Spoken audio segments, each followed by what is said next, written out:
Interesi për të vizituar Shkodrën dhe pikat turistike të saj vjen të jetë i lartë. Çdo ditë vëret se në rrugët e qytetit janë prezent turistë huaj që njihen me historinë, kulturën dhe bukuritë natyrore të rajonit të Shkodrës. Sipas zyrës së informimit që Bashkia Shkodër ka në qendër të qytetit, frekuentimi ka nisur që në muajin prill. Që nga gjysma muajit prill mund të themi që kemi pasur grupet e para turistike.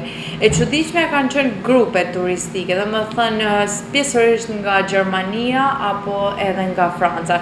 Nëse vitet më përpara kanë qenë turist individual, domethënë në muajin prill shumica më e madhe turiste kanë qenë grupet organizuara. Këtë muaj që po flasim ka qenë një lëvizje pak më e vogël, ndoshta ka ndikuar edhe kushtet klimaterike. Kemi një mesatar ditore rreth 10 deri në 20 persona. Por kjo nuk është gjithmonë e njëjtë, domethënë ndryshon nga dita në ditë. Ka ditë që ka një numër shumë të vogël turistash, ka dhe ditë tjera që kemi një numër goxha të madh në numër të tyre.